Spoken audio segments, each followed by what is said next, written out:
उत्तराखंड के ऊंचे पहाड़ों के बीच बसा एक छोटा सा गांव था, छायापुर। घने देवदार के पेड़ों और कुहासे से घिरे इस गांव में समय जैसे थम गया था। यहाँ न बिजली थी, न पक्की सड़कें और न ही बाहरी दुनिया से कोई खास संबंध। गांव में एक पुराना टूटा फूटा मंदिर था, जिसके बारे में सब कहते थे कि वहां किसी आत्मा को बंद किया गया है, एक लोहे के पिंजरे में। गांव की 19 साल की लड़की नंदा बचपन से ही इस मंदिर को लेकर जिज्ञासु थी।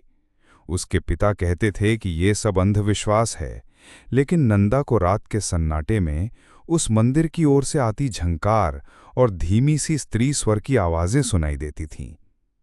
एक दिन नंदा ने अपनी बूढ़ी दादी से पूछ लिया, वो आत्मा की कहानी क्या है? दादी ने कांपती आवाज में बताया, उसका नाम माया था, तांत्रिक की बेटी थी, सुंदर इतनी कि पूरा गांव देखता रह जाता। लेकिन एक ठाकुर की हवस का शिकार हुई, उसने माया को जहर दे दिया। मरने के बाद उसकी आत्मा लौट आई। एक एक कर ठाकुर का पूरा खानदान मारा गया। फिर गांव के ब्राह्मणों ने तांत्रिक अनुष्ठान करके उसकी आत्मा को लोहे के पिंजरे में बंद कर दिया और मंदिर में दफना दिया। नंदा डर गई, लेकिन भीतर कहीं एक अजीब सी खींच महसूस कर रही थी, जैसे कोई उसे बुला रहा हो। रात को जब हवा तेज चल रही थी और आसमान बिजली से भर गया था, नंदा को मंदिर की दिशा से वही लोकगीत सुनाई दिया। वो उठी और किसी नशे की हालत में सीधे मंदिर की ओर चल पड़ी। मंदिर में वही पुराना पिंजरा रखा था, लेकिन अब उसमें से काले धुएं की लकीरें उठ रही थीं। एक औरत की छाया सामने आई। उसकी आंखें सुर्ख थीं, बाल बिखरे हुए और आवाज दर्द से भरी। तू ही है जो मुझे आजाद कर सकती है, बस पिंजरे का ताला खोल दे। नंदा की आंखों में जैसे होश नहीं रहा। उसने मंदिर के कोने से चाबी निकाली और पिंजरे का ताला खोल दिया। तेज हवा मंदिर को झकझोरने लगी। दीपक बुझ गए। औरत की छाया सीधी नंदा के शरीर में समा गई। अगले दिन से गांव में अजीब घटनाएं होने लगीं। पशु बिना कारण मरने लगे, तालाब का पानी लाल हो गया और मंदिर के पुजारी की जुबान चली गई। अब नंदा वैसी नहीं रही। उसकी आंखें चमकती थीं और वो अक्सर खुद से बातें करती। कुछ लोगों ने उसे रात में मंदिर जाते देखा, जहां वो अकेले मंत्र पढ़ती और काले धुएं से भरे दीपक जलाती। गांव के बुजुर्गों ने एक तांत्रिक को बुलाया।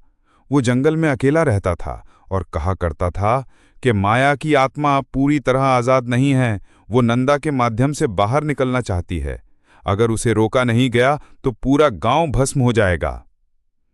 तांत्रिक ने कहा, माया को रोकने का एक ही उपाय है, उसे उसी पिंजरे में दोबारा बंद करना, नंदा की बलि देकर। गांव वाले दुविधा में थे, क्या नंदा को मारना सही होगा? लेकिन दूसरी ओर गांव में डर बढ़ता जा रहा था। अंततः श्रावण की अमावस्या की रात पूरे गांव ने मंदिर में हवन किया। मंत्रों की ध्वनि के बीच तांत्रिक ने लोहे का वही पिंजरा पुनः सिद्ध किया। तभी वहां नंदा पहुंची, पर अब वो नंदा नहीं, माया बन चुकी थी। उसकी चाल बदल चुकी थी। आंखों में क्रोध और होंठों पर लोकगीत था। मैंने सिर्फ इंसाफ किया है, तुम लोग मुझे दोबारा कैद नहीं कर सकते। लेकिन तांत्रिक ने मंत्र पढ़ते हुए त्रिशूल से रेखा खींची और माया की आत्मा तड़पने लगी। नंदा जमीन पर गिर पड़ी और आत्मा फिर उसी पिंजरे में समा गई। मंदिर को सील कर दिया गया। पर गांव के लोग कहते हैं कि हर साल श्रावण की अमावस्या की रात मंदिर की दीवारों के भीतर से वही गीत सुनाई देता है। मैं बंद थी लोहे के पिंजरे में, पर फिर कोई आएगा और मुझे आजाद करेगा।